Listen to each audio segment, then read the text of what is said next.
7 American players made their debut for the U.S. women's national team in the friendlies against Iceland and Argentina. That's a lot of new faces, and it's part of Emma Hayes' strategy to evaluate the best talent in the country. Here's my ranking of all 7 players based on how ready I think they are to lock down a roster spot. The player that to me looks most ready to step into this squad is Emily Sams, and so she should. She's the only player with an Olympic gold medal before her first U.S. women's national team cap. You can tell her positioning is fantastic because the ball just falls to her.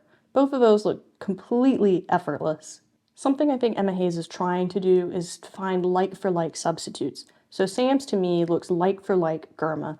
Very similar in this 1v1 defending style. They're also very similar in size. The patience there on the tackle looks extremely Girma-like. And I think Sams had the best of her one-on-ones. She looked like she really could stand in for Girma in those long chasing situations.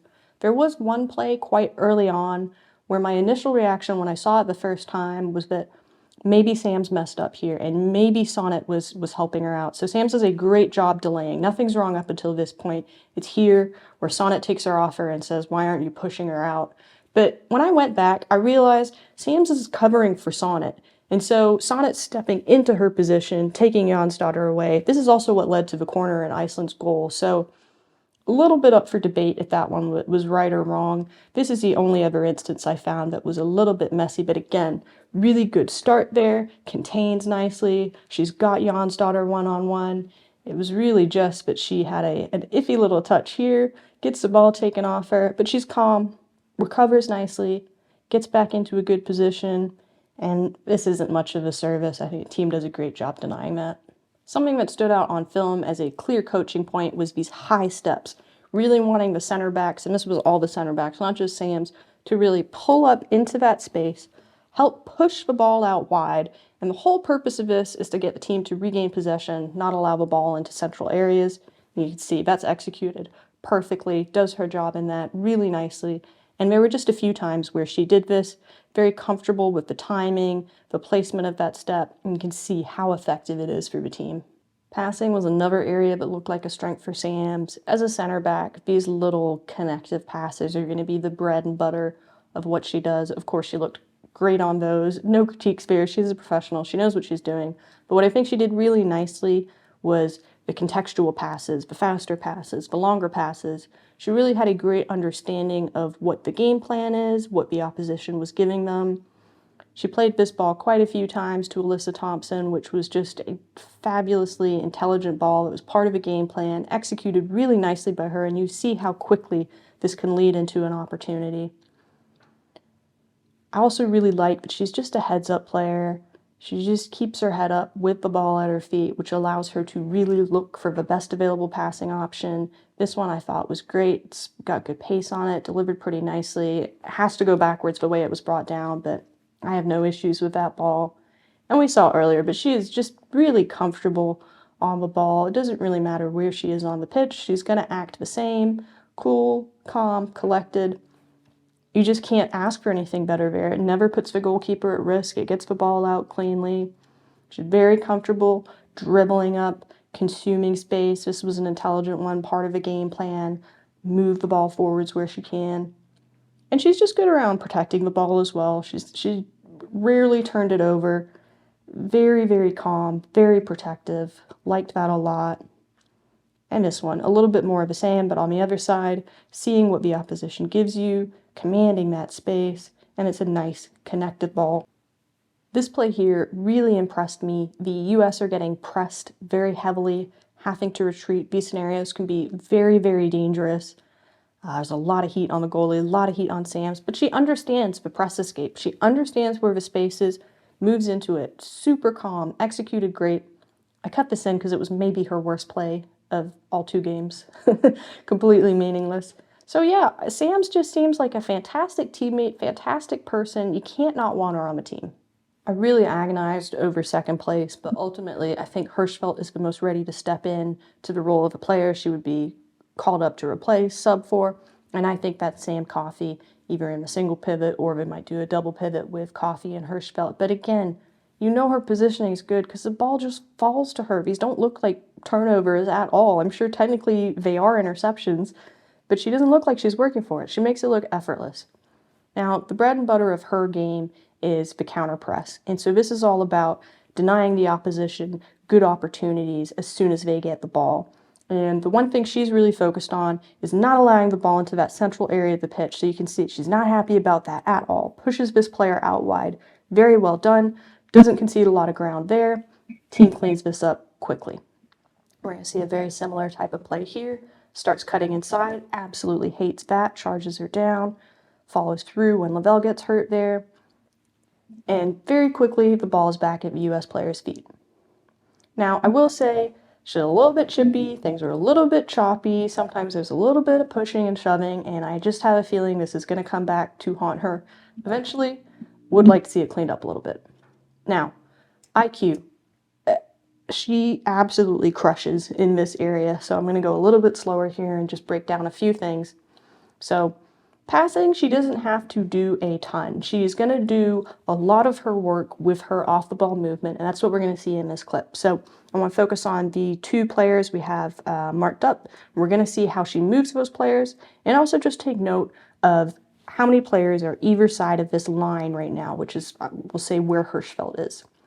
So she's going to pass the ball back, simple tiny little passes. It's most of what she's doing, but we're starting to see those Iceland players dropping. These two are now nowhere near where they were earlier, continuing to move. She's moving these players around, and as we pause, we see that she has now moved, oh my gosh, 1, 2, 3, 4, 5, 6 Iceland players, and previously there was only one in that direction. So what does that allow? It allows Sonnet to play this ball in, creates the chance, all because of Hal Hershfelt's tiny passes and off-the-ball movement. She completely knows what she's doing. When she is playing more interesting passes, I think generally they're pretty good. That was a nice connective little pass there, quick one-timer. This one I thought was pretty nifty too. I did catch two passes during the Argentina match that I absolutely hated, had me screaming at the TV, but in hindsight, going back over them, I think they were both balls that she had to execute based on what the game plan was, and let's be honest, they're not terrible. That first one was a turnover, but this second one, the ball just looked kind of ugly, but when you see what they're doing now, it's what allowed them to reset the entire formation. So, very impressed with Hal Hershfelt, and she looks very much ready to step into things. Had to put Eva Gaetino at number 3 because she was a big surprise for me. A surprise is on me because I haven't been watching enough Champions League play, but my goodness, she just had some excellent passing. We saw that one earlier with Hershfelt, but it's Gaetino that really opens it up.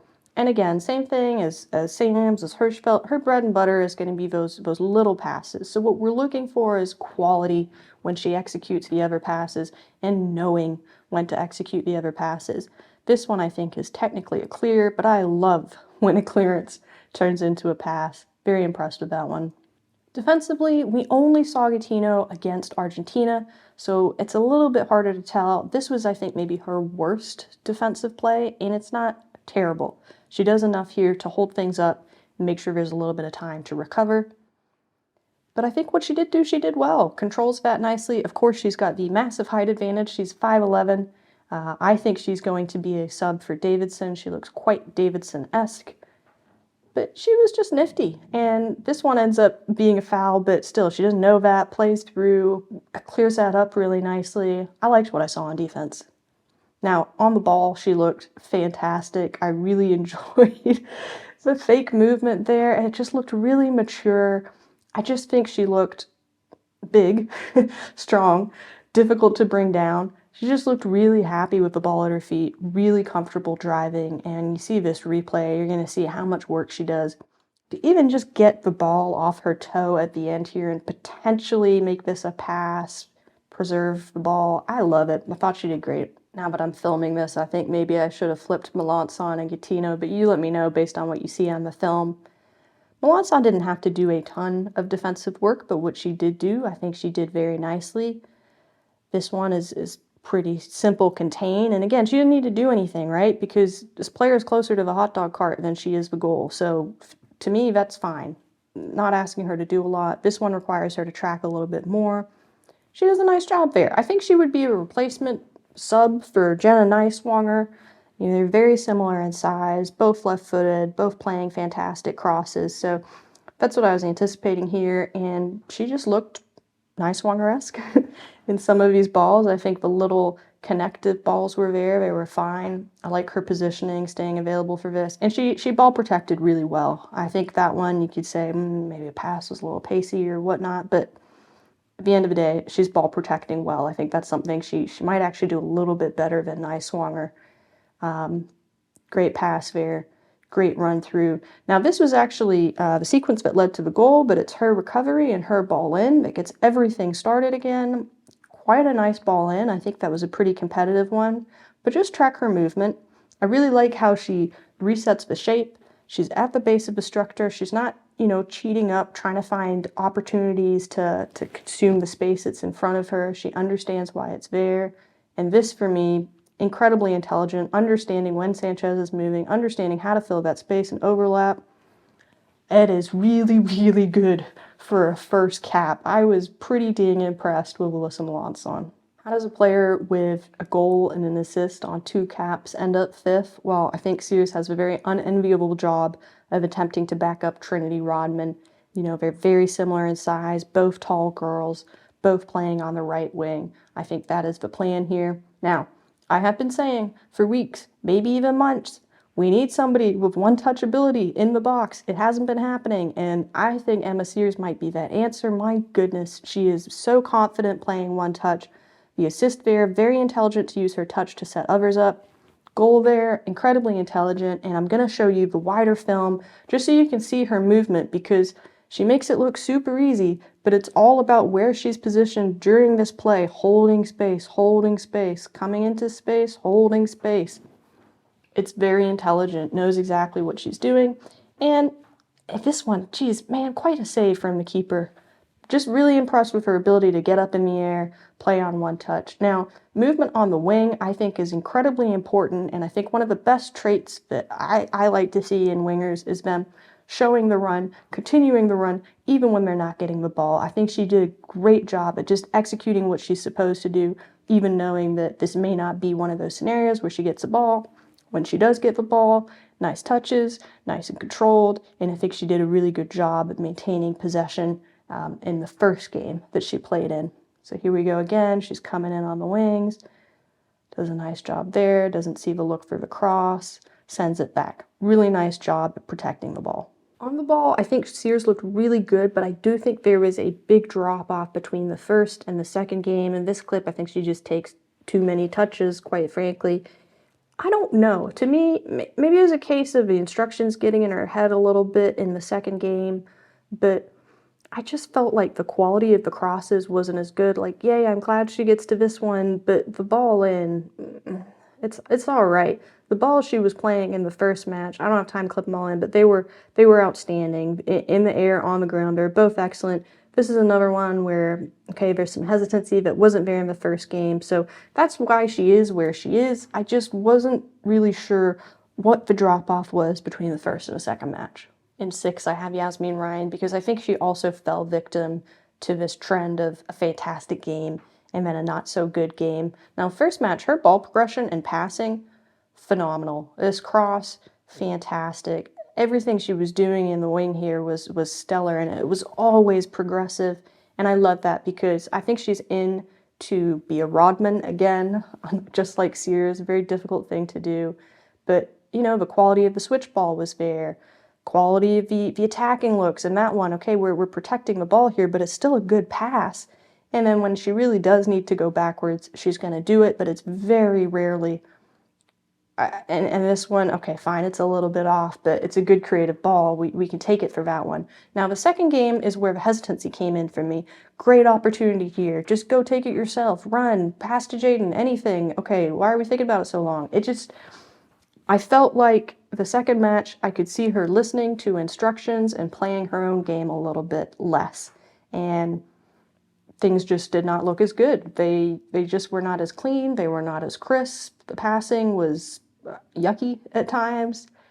So I don't know. It's a weird one. She's clearly an incredibly talented player, went right back to scoring with Gotham, first day back with that team. This is not a poor player at all. Maybe playing with a slightly less strong cast of characters against Iceland was part of the issue for her. So big question mark for me, because what's on film, I think she should be coming back. I think she's good enough to come back, but the question is always, what is Emma Hayes looking for? And last, through no fault of her own, it's Mandy Haught. I just haven't seen enough film to really evaluate her. Clipped in two that I did like, where I think she did a good job, both on set pieces, so we're really limited for work, but good organization here. We can see her making her call outs, and then just watch her position in relation to the ball. Okay, near side's closed, touches up the far side there. Girma sends out that instruction, so it must have been a good instruction, good timely instruction. And as the ball starts coming out, we see Haught start stepping out, puts her in good position when this comes back, nice and easy. I think it looked good. We also didn't get to see a lot of distribution from her. Rollouts were fine, but the game plan right now doesn't have a goalkeeper doing a ton of distribution. Now this one was a little bit choppier. Hershfelt probably should have cleared that instead of bringing it down. And so let's rewatch it from the other angle, and you can see that once Hershfelt takes that touch, okay, then Haught starts stepping in to close the distance. Communication handoff there can be really difficult, so I think that was played really nicely by Hershfelt and Haught to keep that clear. Really like what Haught's been doing at Utah. It's been very impressive given Utah's situation, so I hope we get to see her back and she gets another chance, but good on her for the one clean sheet. One clean sheet, one cap. I would be pretty happy with those stats. Really hope you enjoyed today's video. If you see anything that you think I missed, anybody that should have been ranked higher or lower, let me know. Totally open to feedback. Thanks for hanging out, and I'll see you for next one.